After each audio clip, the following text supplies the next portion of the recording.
ہر شخص کے حصے میں، ہر شخص کے حصے میں میرے نبی پاک نے عزت لکھی، ہر شخص کے حصے میں. رسول پاک نے وقار، رشتوں کو حضور نے اتنا مضبوط کر دیا، اتنا مضبوط کر دیا کہ رشتے رشتے نہیں درد بن گئے. ماں کا نام آتا ہے تو آنکھوں میں آنسو آ جاتے ہیں نا، ماں کا نام آتا ہے تو دل تڑپتا ہے نا. یار یہ انقلاب ہے جو میلاد والے رسول نے برپا کیا. ورنہ حضرت طارق ابن عبداللہ کہتے ہیں میں حضور کے اعلان نبوت سے پہلے بھی مکے آیا تھا. آپ فرماتے میں نے ایک بوڑھی عورت کو، ایک نوجوان کو گلے میں رسی ڈال کے گھسیٹ کے لے جاتے دیکھا تو میں نے اس سے کہا کہ یہ کیا کر رہے ہو، کون ہے یہ بی بی، کیا مسئلہ ہے؟ تو وہ کہنے لگا جی میری اماں ہے، بوڑھی ہو گئی ہے، کسی کام کی نہیں رہی تو بیچنے جا رہا ہوں. چلو کسی کے برتن جب مانجے گی تو میرے تو پاس کچھ نفع آئے گا نا بیچنے. یہ داستانیں نہیں. ابھی بھی جن لوگوں کی طبیعت سخت ہوتی ہے وہ قتل نہیں کر دیتے ماں باپ کو. واقعہ سنے نا آپ نے کہ ابا میرے نام زمین نہیں کر رہا تو مار دیا. جب کلیجے سخت ہوتے ہیں تو کام ہو جاتا ہے. ایک طرف وہ منظر تھا اور ایک طرف یہ منظر ہے کہ حضرت حلیمہ سعدیہ رضی اللہ تعالیٰ عنہ، ان کا نام نہیں ہے حضرت حلیمہ کا مسلم شریف میں، وہ امام زرقانی نے لکھا ہے، ورنہ مسلم میں یہ روایت اپنے اصل انداز میں موجود ہے. حضرت ابو ہریرہ رضی اللہ تعالیٰ عنہ فرماتے ہیں کہ جناب حلیمہ بوڑھی عورت، سادی عورت. اگر آپ کبھی معاشرتی لحاظ سے حضرت حلیمہ کا انداز دیکھیں گے نا، توجہ ہے میری بات پر، سمجھ آ رہی ہے آپ حضرات کو؟ جو ہمارا معاشرتی ماحول ہے نا، معاشرتی ماحول، تو حضرت حلیمہ سعدیہ رضی اللہ تعالیٰ عنہ کی حیثیت آج کے معاشرے میں اگر دیکھی جائے تو ایک آیا، بچوں کو پالنے والی آیا نہیں ہوتی، وہ آیا تھی. اسکول میں ایک آیا ہوتی ہے، جب بچہ چھوٹے ہمارے پرائیویٹ سکولز میں بچے جاتے ہیں تو عورت سنبھالتی ہے، دودھ ڈال دیتی ہے، کئی دفعہ فیڈر بھی پلا دیتی ہے. بچہ اگر پخانہ پیشاب کرتا ہے تو خدمت کرتی. یہ عورتیں اس زمانے میں چھوٹے بچے لے جاتی، پالا کرتی. تو بتانا دائی کی، آیا کی، میں مثال دے رہا ہوں، اور نرس کی کیا حیثیت ہے معاشرے میں. اور حضرت حلیمہ سعدیہ جب نبی پاک کو واپس لے کے آئی تھی تو چلو کچھ نہیں، لیکن نہ کچھ معاوضہ بھی انہیں حضرت عبد المطلب نے عطا کیا تھا. جناب آمنہ نے انہیں کچھ، ایک معنی یہ بھی ہو سکتا تھا کہ پیسے دے کے یہ کام کرایا، معنی ہو سکتا تھا. آج جو گھر میں اماں برتن دھوتی ہے اس کی کیا حیثیت ہوتی ہے؟ وہ تو بیچاری جن برتنوں کو دھو کے ہمیں دیتی ہے، بعد میں انہی برتنوں میں ہم انہیں کھانا کھانے کی اجازت نہیں دیتے. لیکن میرے رسول پاک نے رشتوں کو عزت دے دی، اس طرح کی عزت دی، اس طرح کی عزت دی کہ جناب حلیمہ مسجد نبی کا دروازہ گزری ہی تھی کہ حضرت ابو ہریرہ فرماتے ہیں نبی پاک منبر پر اٹھ کے کھڑے ہو گئے.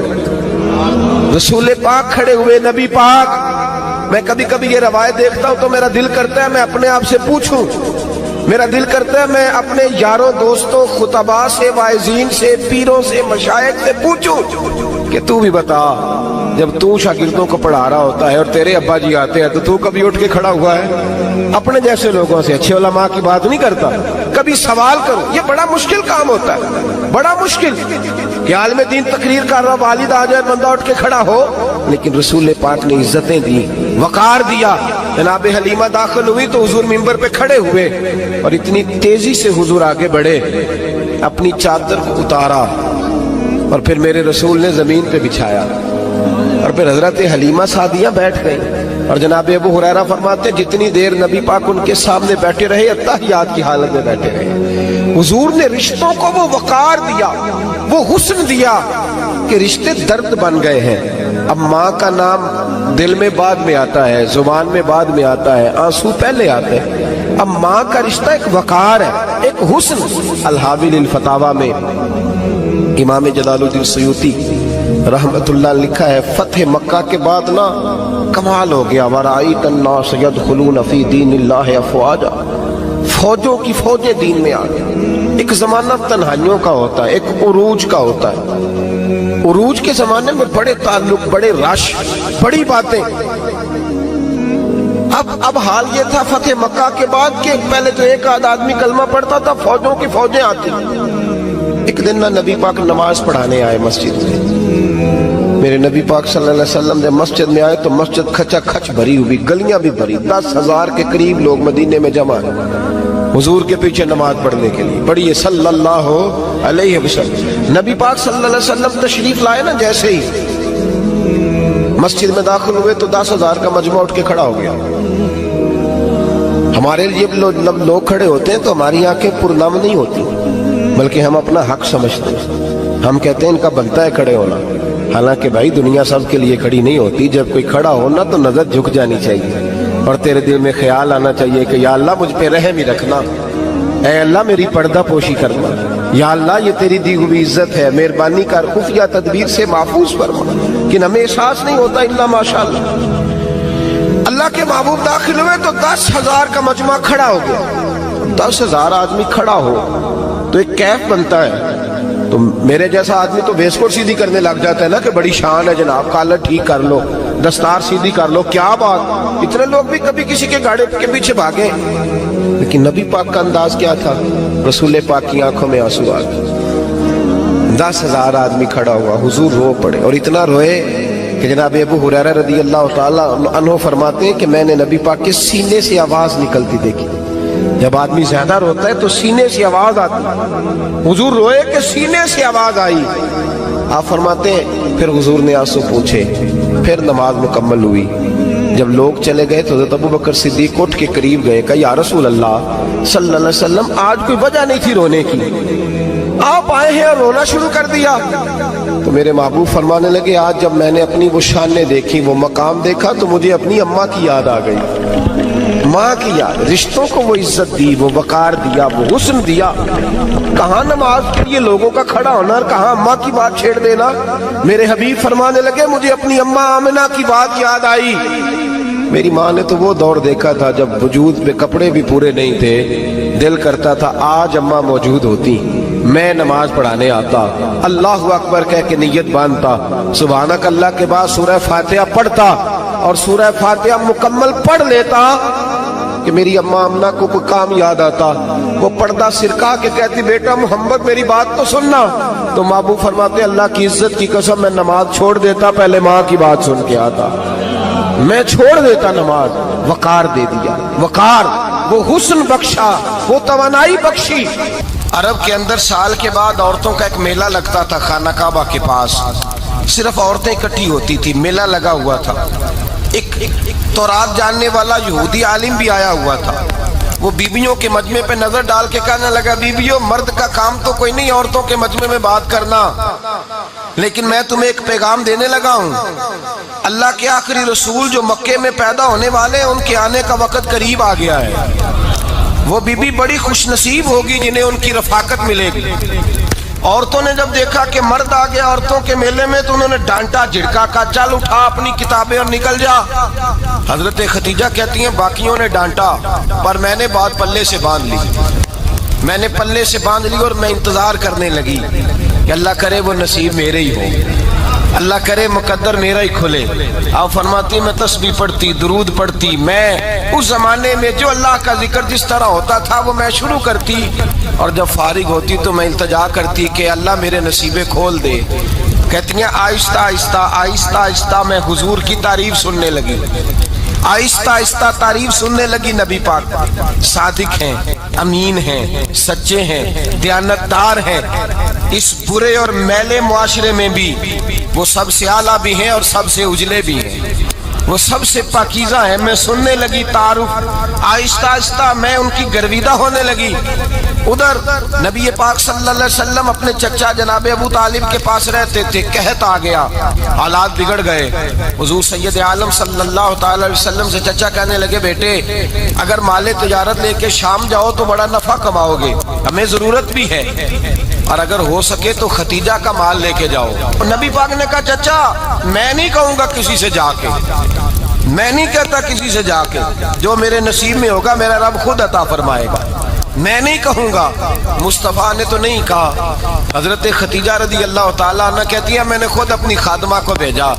میں نے کہا جا کے پوچھو تو صحیح کہ میرا مال قبول ہوتا بھی ہے کہ نہیں. پوچھو نبی پاک صلی اللہ علیہ وسلم سے پوچھا حضرت خدیجہ کی خواہش ہے کہ آپ مال لے کے جائیں، حضور نے قبول کر لیا۔ جناب خدیجہ الکبریٰ رضی اللہ تعالیٰ عنہ کے غلام تھے، میسرہ ان کا نام تھا۔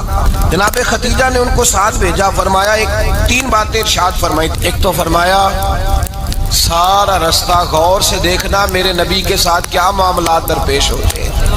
ابھی اعلان نبوت نہیں کیا، فرمایا ذرا غور کرنا، میرے مصطفیٰ کا مطالعہ کرنا اور مجھے واپس آ کے سبق سنانا۔ وہ جو تم نے چہرہ بددعا کی تلاوت کی ہو ذرا مجھے واپس آ کے سنانا۔ جنہاں نے دل پر جانی ڈٹھا ہو اکھیاں ہی تک لیاں، تو ملے ہوں تے ساجن ملیا ہوں ناساں لگ پئیاں، ذرا جا کے نا تلاوت کرنا اور مجھے دکھ۔ اور دوسرا فرمایا تم میرے غلام ہو تو مصطفیٰ کے بھی غلام بن کے رہنا۔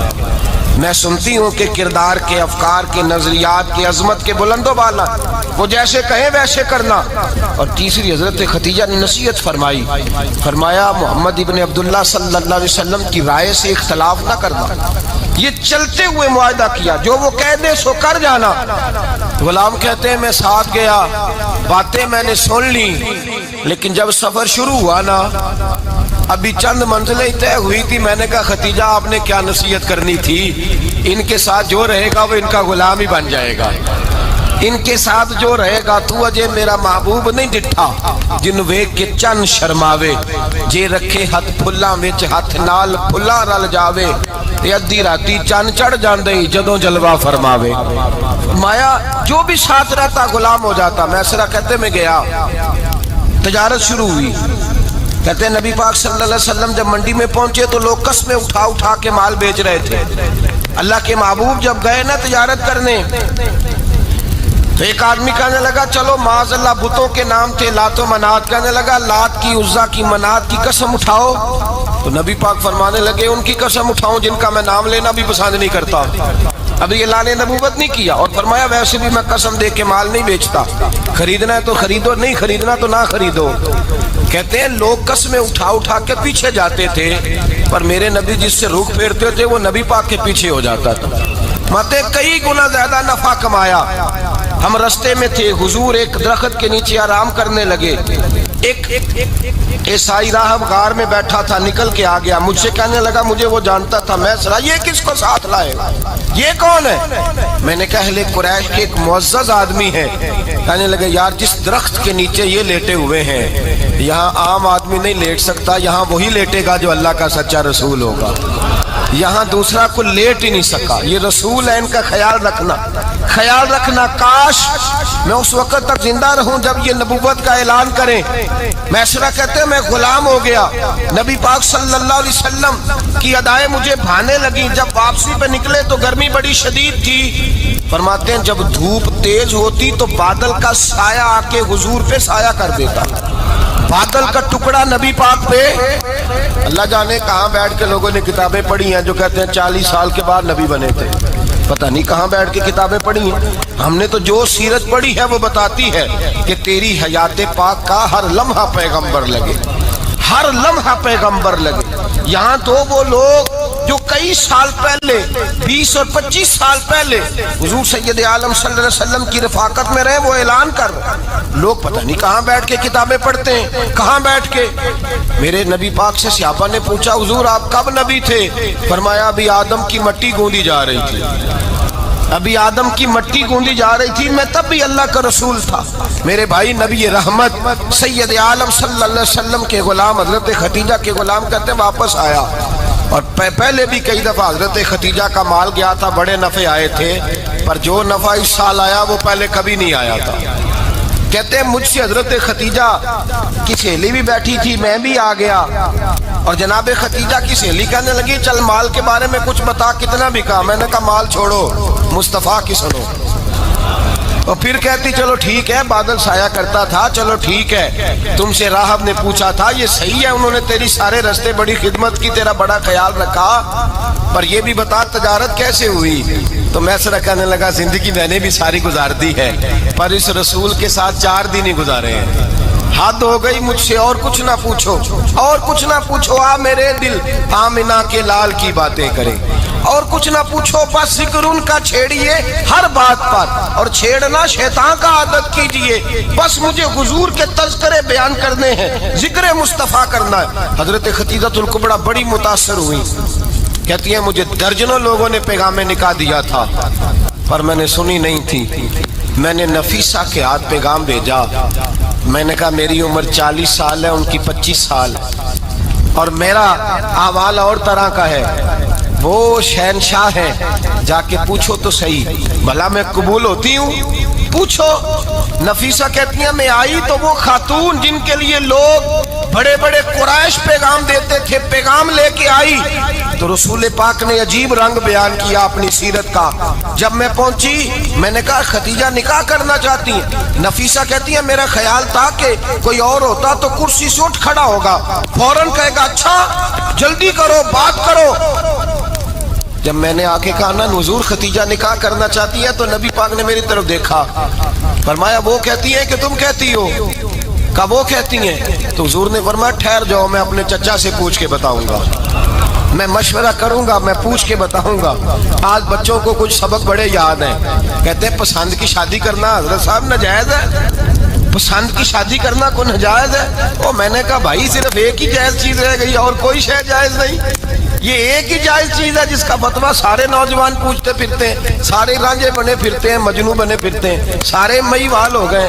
اللہ پاک کو ہدایت کی توفیق عطا فرمائے، سارے اس بری لت کا شکار ہو گئے۔ او بھائی نبی پاک سوائے خدا کے کسی کے پابند نہیں، لیکن میرے مصطفیٰ نے اپنی امت کو یہ درس دیا ہے کہ جو بڑوں کے شفقت کے سائے میں چلتا ہے اللہ اس کی مدد فرمایا کرتا ہے۔ تجھے کیا پتا تیرا اچھا بھلا کس بات میں؟ کہا نکاح کرنا چاہتی ہوں، فرمایا چچا سے پوچھ کے بتاؤں گا۔ خدیجہ رضی اللہ تعالیٰ عنہ کہتی ہیں انہوں نے پوچھا، جناب ابو طالب کہنے لگے یہ تو خوش قسمتی ہے کہ ہمیں ایسی بہو مل جائے جس کے کردار میں، افکار میں، نظریات میں اتنی نفاست۔ مصطفیٰ کریم کے ساتھ نکاح ہوا، قربان جائیں۔ حضرت خدیجہ الکبریٰ کی شادی ہوئی تو بھائی بڑا مشکل ہوتا ہے، بڑا مشکل ہوتا ہے اپنے آپ کو ڈھالنا، لیکن جناب خدیجہ کی زندگی اٹھا کے دیکھو، میں یہ نہیں کہہ سکتا وہ کروڑ پتی تھی، ارب خرب کی میں بات ہی نہیں کر سکتا، اور 20 نوکرانیاں تھیں ان کے پاس، درجنوں ان کے پاس غلام تھے، لیکن جب رسول اللہ کے دروازہ نور پہ آئی ہیں، انہوں نے میرے نبی کے گھر میں جھاڑو بھی دیا ہے، انہوں نے حضور کے کپڑے بھی دھوئے ہیں، انہوں نے رسول اللہ کے لیے اپنے ہاتھوں سے کھانا بنایا، انہوں نے دیکھا کہ نبی پاک صلی اللہ علیہ وسلم کو دولتوں سے، تجارتوں سے، سرمایے سے پیار نہیں، جتنی دولت تھی شام کو لا کے قدموں میں رکھ دی، کہا محبوبہ جب میں تیری ہوں تو میری ہر شے ہی آپ کی ہے۔ چند دنوں میں حضور نے ساری چیزیں دے دی اللہ کے رستے میں، ہر چیز نبی پاک نے دے دی۔ حضرت خدیجہ الکبریٰ کا حال یہ تھا کہ ایک جوڑا رہ گیا، کئی جگہ سے پیوند لگے ہوئے، میں گڈی ہاتھ ڈور سجن دے او جنج رکھے اونج رہنا، واجب نہیں جے وچ شریعت مندہ قسم نو کہنا، بس ٹھیک ہے جس حال میں محبوب راضی ہیں، کہا ہر چیز قدموں میں رکھ دی اور حضور کے ہر رشتے کا خیال کیا، نبی پاک کی ہر خواہش کا۔ عورتیں بالخصوص میری بات پہ توجہ کریں جو عرض کرنے لگا ہوں، آگ لگی ہوئی ہے گھروں میں، فساد ہے، لڑائی ہے، جھگڑا ہے، دنگا ہے، یہ تیرا رشتہ دار وہ میرا رشتہ دار، جب تیرے آتے ہیں تو روٹیاں جلدی پکتی ہیں، جب میرے آتے ہیں تو بیماریاں بڑی ہوتی ہیں، تیرے میرے کا جھگڑا۔ آؤ میرے مصطفیٰ کریم سید عالم کا بھی حال دیکھو، حضرت حلیمہ سعدیہ ملنے آئی، شادی کو کچھ دن گزرے تو حلیمہ سعدیہ ملنے آئی۔ حضرت حلیمہ سعدیہ سگی اماں نہیں رضائی اماں ہے، یہاں تو سگی اماں برداشت نہیں ہوتی، سگی اماں، اور وہ بہو سوچتی نہیں بات کرتے ہوئے، سوچتی نہیں، وہ سوچتی نہیں کہ کس کے بارے میں بات کر رہی ہے، اسے پتہ ہی نہیں کہ تجھے تو پلا پلایا یہ ملا ہے نا، کبھی اس کی اماں سے پوچھ اس نے کتنی تکلیفیں برداشت کی، اس سے پوچھ کس دقت میں، کس آزمائش میں اس بچے کو پروان چڑھایا ہے، تو آج مالک بنی ہے تو رنگ ہی بدل گئی ہے، اور بچہ بھی بیوی کے ساتھ مل کر کے اماں کی غیبت کرتا ہے، سوچتا ہی نہیں کہ بات کس کی ہو رہی ہے، اسے خیال ہی نہیں آتا۔ حضرت حلیمہ سعدیہ رضائی ماں ہے، جب تشریف لائیں تو مصطفیٰ کریم نے فرمایا خدیجہ یہ میری اماں ہے، جناب حلیمہ سعدیہ کہتی ہیں میں گھر میں رہی، میری خدمت کی، مجھے کھانا پکا کے دیا، بستر بچھا کے دیا، کپڑے لے کے دیے، اور جب میں جانے لگی تو کہنے لگی آپ میرے مصطفیٰ کی اماں ہیں، پہلی دفعہ آئی ہیں، تھوڑا سا تحفہ نہ دے دوں؟ میں نے کہا جیسے مرضی۔ حضرت حلیمہ کہنے لگی تو جناب حلیمہ سعدیہ کو 40 بکریاں اور 1 اونٹ تحفے میں عطا فرمایا۔ اور یہ جو بی بی آ کے مالی بنی ہے نا آج، جس درخت کی چھاؤں میں تو بیٹھی ہوئی ہے نا، اگر تو سمجھے تو اصل احسان اس ماں کا ہے جس نے یہ پروان چڑھا کے تجھے دیا ہے، اصل نیکی اس اماں کی ہے جس نے تیرے سر پہ یہ سرتاج رکھا ہے، اور تو اس ماں کو ہی بھول گئی ہے۔ اور شکوہ بہو سے نہیں، شکوہ اس بیٹے سے ہے، بیٹے سے ہے جو علیحدہ بھی ہونے لگا تھا تو اماں سے علیحدہ ہو گیا ہے، جس نے سوچا ہی نہیں کہ ماں کے ہاتھ اٹھ جائیں تو عرش کا مالک کہتا ہے فرشتوں سے کہ پیچھے ہٹ جاؤ، ماں اور باپ اولاد کے لیے جو مانگے گے میں فوراً عطا کروں گا، تجھے پتہ ہی نہیں۔ اور ادھر رسول پاک کا کیا حال ہے؟ کہتے ہیں وہ تیرے رشتہ دار ہیں، تیرے بہن بھائی ہیں، تو جا، میں تجھے دروازے پہ چھوڑ آؤں گا، تو مل ان سے، میں نہیں ملتا، میں صاحب ہوتا ہوں، میرا ان سے کیا لینا دینا۔ حضرت خدیجہ کے بھائی نہیں تھے، نبی پاک صلی اللہ علیہ وسلم کے سسر حیات نہیں تھے، 2 بیٹے تھے حضرت خدیجہ کے، اور وہ دونوں بیٹے پچھلے خامن سے تھے۔ ذرا عقل کی کسوٹی پر تولیے گا کہ کسی بی بی کے بیٹے ہوں اور پچھلے خامن سے ہوں، اس آدمی کا رویہ کس طرح کا ہوتا ہے۔ لیکن میرے رسول پاک کا رویہ اس طرح کا تھا۔ میں آپ کو سیرت کی کتابوں سے امام حلبی نے، قسطلانی نے، صاحب فتح الباری نے لکھا ہے، رسول کائنات سید عالم صلی اللہ علیہ وسلم سوئے ہوتے تھے، اور جاگو اور سنو، اللہ کرے حضرت خدیجہ کا میرے نبی سے رشتہ اور میرے نبی کا حضرت خدیجہ کا رشتہ ہماری سمجھ میں آ گیا تو سمجھ لو ہمارے گھر جنت بن جائیں گے، روشنی پھیل جائے گی، سمجھو اور سیکھو۔ حضرت عائشہ صدیقہ فرماتی ہیں نبی پاک سو جاتے تھے نا دوپہر کو تو کہتی تھی مولا علی سے لے کر ابو بکر صدیق تک کسی کی طاقت نہیں ہوتی تھی حضور کو آ کے بیدار کرے، سوء ادب سمجھا جاتا تھا۔ اور میں ایک جملہ آگے بڑھا کے کہوں گا، میں کہوں گا اماں جی آپ تو مولا علی سے لے کر ابو بکر صدیق تک فرماتی ہے نا، ہمارا تو عقیدہ یہ ہے کہ مصطفیٰ سو جائے تو جبریل بھی نہیں جگا سکتے، وہ بھی نہیں آ سکتے، وہ بھی ہاتھ باندھے کھڑے ہیں کہ مولا کیسے جگاؤں، حضرت جبریل بھی نہیں جگا سکتے۔ لیکن حضرت عائشہ صدیقہ فرماتی ہیں میں تھی مدینے میں گیا حضرت خدیجہ کے وصال، میں مدینے میں حضور کے گھر میں تھی، نبی پاک میرے گھر میں موجود تھے اور سید عالم سوئے ہوئے تھے۔ حضرت خدیجہ کے پچھلے خامند کے بیٹے جناب حالہ آ گئے اور وہ مسجد میں آ کے بولے، مسجد میں توجہ کرنا، مسجد میں بولے، انہوں نے مسجد میں آ کے پوچھا کہ نبی پاک کہاں ہے، مسجد میں۔ تو جناب عائشہ صدیقہ فرماتی ہیں حضور سوتے ہوئے بیدار ہو گئے، حضور طامت سمیٹی، فوراً سر کے اوپر کپڑا رکھا، میں نے کہا حضور کہاں جا رہے ہیں؟ فرماتی ہے میں نے 1 دفعہ پوچھا تو حضور نے 3 دفعہ فرمایا میرا حالہ آ گیا ہے، میرا حالہ آ گیا ہے، میرا حالہ آ گیا ہے، خدیجہ کا بیٹا آ گیا ہے۔ میرے رسول پاک صلی اللہ علیہ وسلم نے بی بی کے رشتوں کا جو تقدس بیان کیا اس کو سمجھیے، فرمایا حالہ آیا ہے، بیدار ہو کے خود تشریف لے گئے۔ اور یہ تو حالہ تھے نا، بڑے بیٹے حضرت خدیجہ کے، سب سے ان کا نام ہند تھا، اور حضرت ہند سے کوئی بندہ تعارف پوچھتا نا، نبی پاک کا جو حلیہ ملتا ہے نا کتابوں میں، سیرت کی کتابوں میں، حضور کا مکھڑا کیسا تھا، مکھ چند بدر شاشانی ہے، متھے چمک دی لاٹ نورانی ہے، کالی زلف تیاک مستانی ہے، مخمور اکھی ہیں مد بریاں۔ یہ جو حضور کا حلیہ ملتا ہے نا یہ حضرت ہند کا بیان کیا ہوا ہے۔ وہ بیان کیا کرتے تھے کہ نبی پاک کی آنکھیں کیسی تھی، حضور کے جلوے کیسے، وہ بیان حضرت خدیجہ کے بیٹے۔ کوئی ان سے پوچھتا کہ بڑے راضی رہتے ہو ہند، بڑے راضی رہتے ہو، تو حضرت ہند کیسے راضی کیسے نہ رہوں، راضی کیسے نہ رہوں، میرے بھائی کا نام علی المرتضیٰ ہے، بہن کا نام فاطمہ الزہرا ہے، ماں کا نام خدیجہ الکبریٰ ہے، اور باپ کا نام محمد مصطفیٰ ہے، میں راضی کیسے نہ رہوں۔ حضرت خدیجہ الکبریٰ کے رشتوں کے ساتھ رسول اللہ کا پیار، ان کے رشتے۔ کنز المال میں حضرت عائشہ صدیقہ کی حدیث ہے، جناب عائشہ فرماتی ہیں دوپہر کو حضور آرام کرتے تو کوئی آیا نہیں کرتا تھا۔ ایک دن ایک بوڑھی آ گئی دروازے پہ، اس نے چھڑی پکڑی ہوئی ہے، کہتے وہ اندر آئی تو نبی پاک بڑی تیزی کے ساتھ اٹھے، حضور سید عالم نے قریب بٹھایا، دیر تک حضور باتیں کرتے رہے، دیر تک گفتگو ہوتی رہی۔ فرماتے ہیں حضور نے اسے کوئی اضافی وقت دیا، عام صحابہ اس وقت آتے نہیں تھے، حضور کے آرام کا وقت تھا، اضافی وقت دیا نبی پاک نے۔ اور فرماتے ہیں جب وہ جانے لگی تو نبی پاک نے تحفے بھی عطا فرمائے، اور پھر ایک غلام سے، حضرت بلال سے یا کسی غلام سے فرمایا کہ ساتھ جاؤ اور گھر چھوڑ کر کے آؤ۔ نبی پاک صلی اللہ علیہ وسلم نے اعزاز دیا۔ حضرت عائشہ صدیقہ فرماتی ہیں دیر تک ملاقات بھی، تحفے بھی، انفرادی ملاقات۔ بعد میں نبی پاک صلی اللہ علیہ وسلم لیٹ گئے۔ میرے دل کے اندر خیال آیا کہ حضور جائیں گے اور جب رات کو واپس آئیں گے تو پھر میں پوچھوں گی کہ حضور یہ بی بی کون ہے؟ حضور اب آرام کر رہے ہیں۔ فرماتی ہیں میرا خیال تھا کہ یہ سوال شام تک میرے ذہن میں رہے گا کہ یہ کون ہے؟ آپ نے بڑا اعزاز دیا، دروازے تک چھوڑنے گئے۔ حضرت عائشہ صدیقہ فرماتی ہیں میں سوچ رہی تھی آرام کر رہے ہیں، اور میں نے جیسے ہی نگاہ ڈالی تو حضور تو گہری سوچ میں گم ہے، نبی پاک سوچوں میں گم ہے اور آنکھیں کھلی ہوئی۔ فرماتی ہے میں قریب جا کے بیٹھی، قدموں پہ ہاتھ رکھا، میں نے کہا محبوبہ یہ بی بی کون تھی؟ اتنی دیر آپ نے ملاقات کی اور وہ چلی گئی ہے تو ابھی خیالات ہیں، تصورات ہیں۔ فرماتی ہے میں نے پوچھا تو مصطفیٰ کی آنکھوں میں آنسو آ گئے، نبی پاک رو دیے، اٹھ کے بیٹھ گئے۔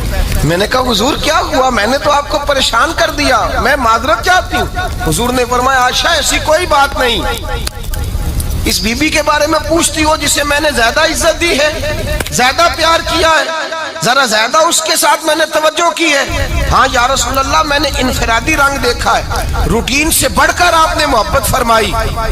تو میرے مصطفیٰ نے فرمایا یہ جو عورت آئی تھی نا، جو میرے پاس بیٹھی رہی ہے، یہ میری زوجہ جناب ختیجہ کی سہیلی ہے، یہ حضرت ختیجہ کی سہیلی ہے، جناب ختیجہ کی سہیلی۔ فرمایا یہ مکے میں ختیجہ سے ملنے آیا کرتی تھی، ختیجہ اسے وقت دیتی تھی، پاس بٹھاتی تھی، کھانا کھلاتی تھی، دکھ سکھ سنتی، اور تھوڑی غریب ہے، جب یہ جاتی تھی تو ختیجہ تحفے بھی دیتی تھی۔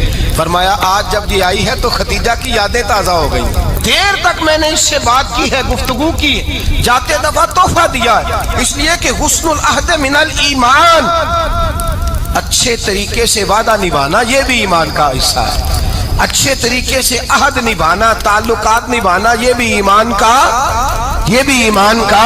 حصہ ہے۔ حضرت ختیجہ کی سہیلیوں سے رسول اللہ صلی اللہ علیہ وسلم کا رشتہ، پہلی وحی نازل ہوئی نبی پاک پر۔ اب حضور جب ابتدائے وحی کے ایام آئے تو حضرت ختیجہ فرماتی ہیں رسول پاک غار حرا میں چلے جاتے، کئی کے دن وہاں رہتے، پہلی وحی آئی تو قرآن مجید کی تاثیر یہ ہے کہ لو انزلنا ھذا القرآن علی جبل لرأیتہ خاشعا متصدعا من خشیۃ اللہ، فرمایا اگر میں پہاڑوں پہ نازل کروں قرآن کو تو وہ بھی میرے خوف سے ریزہ ریزہ ہو جائے، اتنی تاثیر ہے۔ جب حضور کے قلب اطہر پر آیا تو نبی پاک کانپتے ہوئے گھر آئے، زملونی زملونی، مجھے چادر اڑاؤ چادر اڑاؤ۔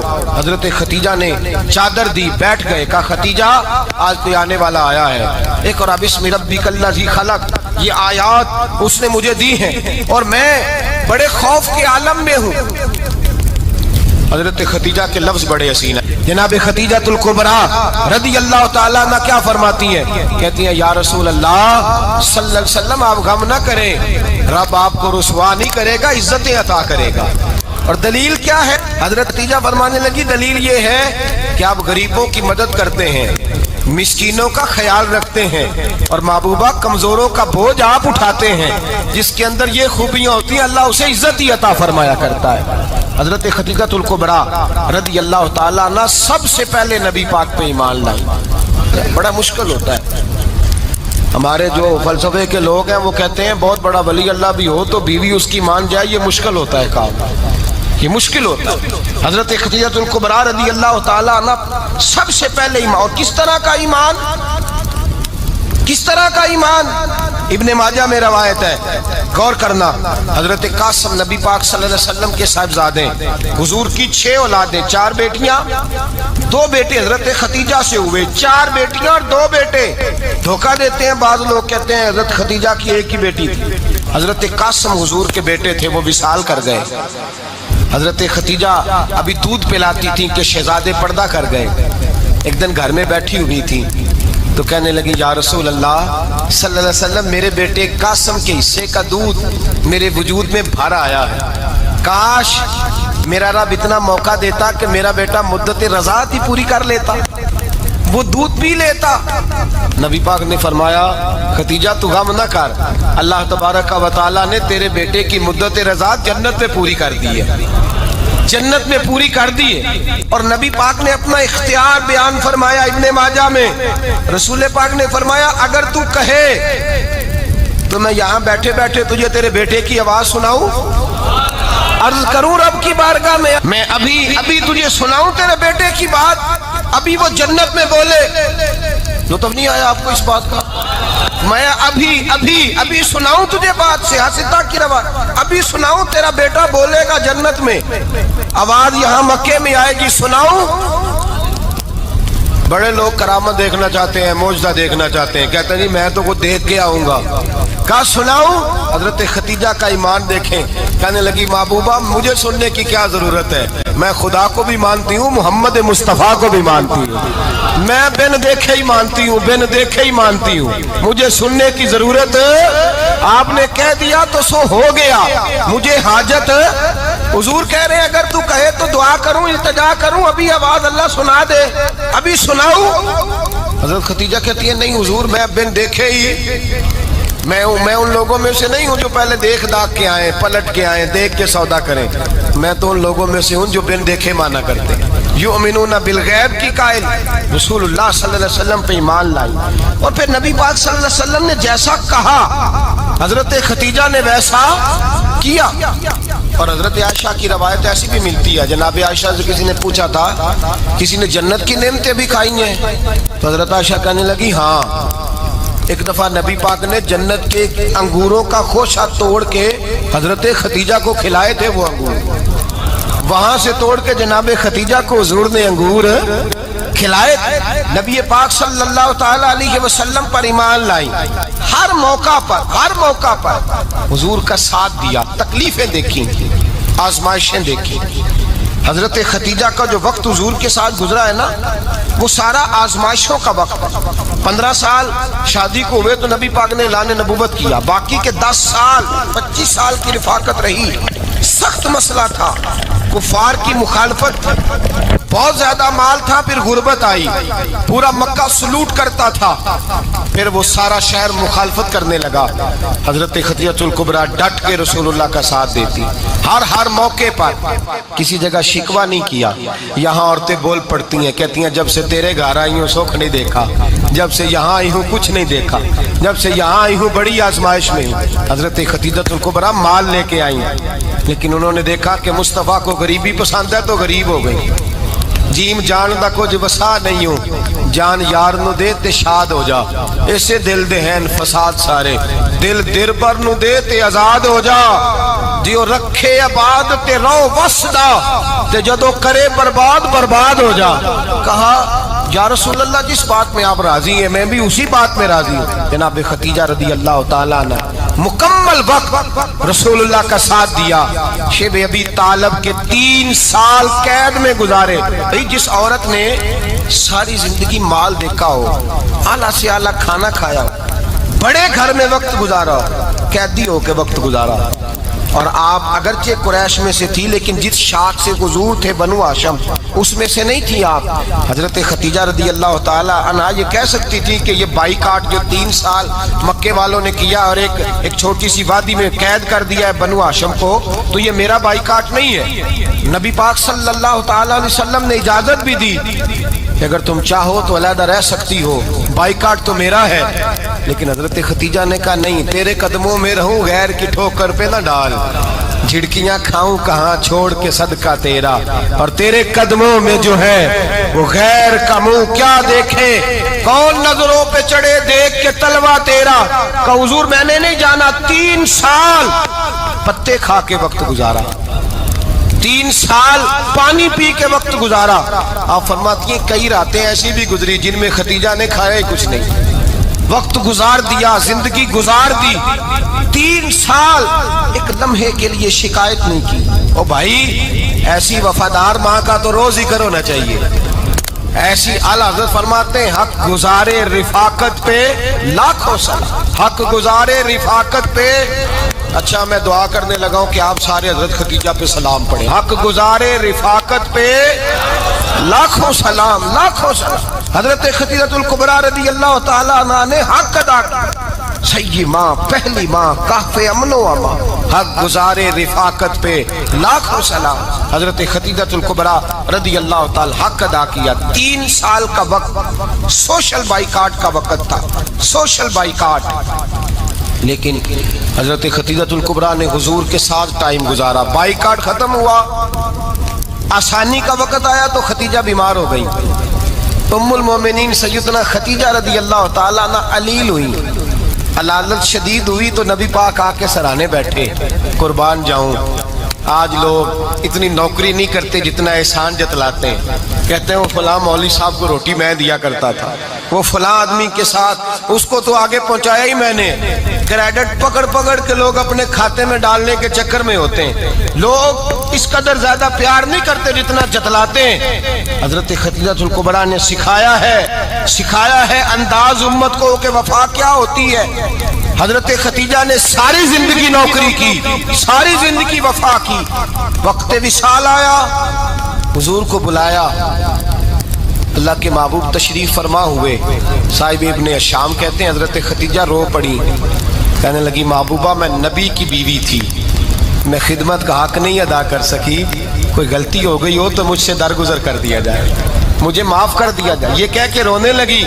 نبی پاک نے فرمایا تو غلطی کی بات کرتی ہے، خوش ہو جا، میرے رب نے وعدہ فرمایا ہے کہ تو دنیا میں بھی میری بیوی ہے تو جنت میں بھی تو ہی میری بیوی بنے گی. وعدہ کیا ہے اللہ تبارک و تعالی، میں نے تجھے پسند کیا ہے، جنت میں بھی تو ہی میری بیوی ہے.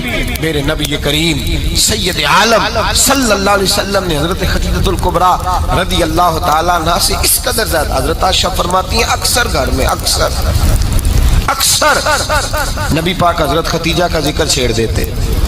یہاں تو آدمی بہن کا ذکر نہیں نہ کر سکتا بیوی کے سامنے، اماں کا ذکر نہیں کر سکتا، معاملہ خراب ہو جاتا، بڑا مشکل ہو جاتا، مشکل ہے. حضرت عائشہ صدیقہ بظاہر تو سوکن تھی نا، لیکن حضرت عائشہ بیان کرتی ہیں، کہتی ہیں نبی پاک سب سے زیادہ حضرت خدیجہ کا ذکر کرتے تھے گھر میں، اکثر ذکر ہو. خدیجہ یوں کرتی تھی، خدیجہ یہ کام اس طرح کرتی تھی، خدیجہ کا یہ رنگ ہوتا تھا، اس کا یہ طریقہ ہوتا تھا، اس کا یہ طرز حیات تھا، وہ ایسے چلتی تھی، وہ ایسے اکثر حضور بیان کرتے. حضرت عائشہ فرماتی ہے مجھے رشک ہوتا، رشک، ناز کرتی میں کیا مقدر ہے خدیجہ کی. کہتی ہے ایک دن نا میں نے کہا ذرا بات تو کروں، کہتی ہے نبی پاک گوشت لائے، مجھے کہا عائشہ ذرا گوشت صاف کرو، پکاؤ اور ذرا شوربہ زیادہ کرنا. کہتی ہے میں نے وہ گوشت لیا، صاف کرنے لگی. میں نے کہا حضور شوربہ کیوں زیادہ کرنا ہے، مہمان آنے والے ہیں، کچھ لوگوں کو آنا ہے. تو نبی پاک نے فرمایا نہیں آنا تو کسی نے نہیں، مجھے پتا چلا مدینے میں خدیجہ کی کچھ سہیلیاں آئی ہیں، میرا دل کرتا ہے کچھ سالن بطور تحفہ ان کو بھی بھیج دیں. تو ذرا زیادہ پکانا، خدیجہ کی سہیلیوں کو میں نے سالن بھیجنا ہے، تحفہ دینا ہے. حضرت عائشہ کہتی ہیں ایک جملہ ہلکا سا، بے ضرر سا، بڑا دھیما سا، بچ بچ کے، بڑا اپنے آپ کو محتاط کر کے. میں نے کہا یا رسول اللہ صلی اللہ علیہ وسلم آپ خدیجہ کا ذکر بہت کرتے ہیں، حضور وہ تو عمر میں 15 سال بڑی تھی. یا رسول اللہ صلی اللہ علیہ وسلم اللہ نے آپ کو جوان اور خوبصورت بیویاں دی، آپ خدیجہ کا ذکر کرتے ہیں. فرماتی ہیں یہ بات کہہ کے میں خاموش ہو گئی، میرا خیال تھا جواب آئے گا، دیر ہو گئی، حضور جواب نہیں دیتے. کہتے ہیں میں نے یوں نظر اٹھا کے دیکھا تو چہرہ مبارک سرخ ہو گیا، اور رسول پاک نے فرمایا عائشہ آج بات کی ہے، آج کے بعد کی بات نہ کرنا. میں نے کہا حضور کیا ہوا؟ فرماتے ہیں پہلے جلال تھا، پھر اچانک وہ جلال آنسو میں بدلا، اور حضور نے رو کے فرمایا عائشہ تم ساری بیویاں سکھوں کے وقت آئی ہو، خدیجہ تو میرے دکھوں کی ساتھی ہے، وہ تو میری آزمائشوں اور تکلیفوں کی ساتھی، اس نے تو میرے ساتھ وقت کٹھن بتایا. جب لوگ مجھے پتھر مارتے، میرے رستے میں کانٹے بچھاتے، میں پریشان ہو کے لوٹتا، اس کے ایک ہاتھ میں دودھ کا پیالہ ہوتا، ایک ہاتھ میں کھجوریں ہوتی، دودھ پلا کے، کھجور کھلا کے، بستر بچھا کے، روٹی دے کے کہتی محبوبہ غم نہ کرنا، اللہ بڑی عزتیں عطا فرمائے گا، اللہ بڑی شانیں عطا فرمائے گا. میرے رسول کریم سید عالم صلی اللہ تعالی علیہ وآلہ وسلم. اور پھر امام ابن حجر نے لکھا ہے آپ فرماتے ہیں بعض لوگوں پہ حضور نے کبھی جلال بھی فرمایا ہے، کبھی کبھی جلال بھی فرمایا، اور حضور کا جلال بھی بڑی رحمت والا ہے۔ نبی پاک نے فرمایا اے اللہ اگر میں اپنے کسی امتی کو جھڑک دوں تو اسے اتنا ثواب دینا جتنا تو فرد نماز کا ثواب عطا کرتا ہے۔ حضور کا تو جلال بھی کرم والا ہے، کرم والا جلال ہے رسول پاک کا۔ اکثر بعض لوگوں پر حضور ناراض بھی ہوتے، لیکن امام ابن حجر فتح الباری میں فرماتے ہیں کہ صحابہ اور اہل بیت میں سے حضرت ختیجہ الکبریٰ کی وہ ہستی ہے جس پر کبھی نبی پاک ناراض نہیں ہوئے، کبھی ناراض نہیں ہوئے۔ یہ سب سے بڑی فضیلت ہے حضرت ختیجہ کی، کبھی ناراض نہیں ہوئے نبی، کسی موقع پر بھی حضرت ختیجہ الکبریٰ رضی اللہ تعالیٰ عنہ سے ناراض نہیں ہوئے، بلکہ بخاری شریف میں لفظ کچھ اس طرح کے ہیں۔ میں نے شروع میں کہا کہ حضرت ختیجہ کی 20 کنیزائیں تھیں، نوکرانیاں تھیں، گھر کے اندر نوکر چاکر تھے، ریل پیل تھی، کوئی کام کبھی نہیں کیا تھا۔ حضرت ختیجہ الکبریٰ نے ایک دن کھانا پکایا، اور کھانا پکا کے اپنے ہاتھوں سے جب نکلی نا اور آ رہی تھی حضور کو کھانا دینے، تو بخاری میں موجود ہے جب حضرت ختیجہ آئیں تو نبی پاک نے فرمایا ختیجہ تیرے آنے سے پہلے حضرت جبریل آ گئے، اور وہ کہہ رہے ہیں یا رسول اللہ ختیجہ برتن میں کھانا لے کے آ رہی ہے، اور جب وہ کھانا لے کے آ جائے تو اسے کہہ دیجئے گا اس کا رب اسے سلام کہتا ہے، اس کا رب اسے اللہ اکبر، جس کو اللہ سلام کہے۔ فاضل بریلوی فرماتے ہیں حق گزارے رفاقت پہ لاکھوں، حق گزارے رفاقت پہ لاکھوں سلام، حق گزارے رفاقت پہ لاکھوں سلام۔ حضرت ختیجہ الکبریٰ رضی اللہ تعالیٰ عنہ کو رب تعالیٰ کے سلام آئے۔ محسنہ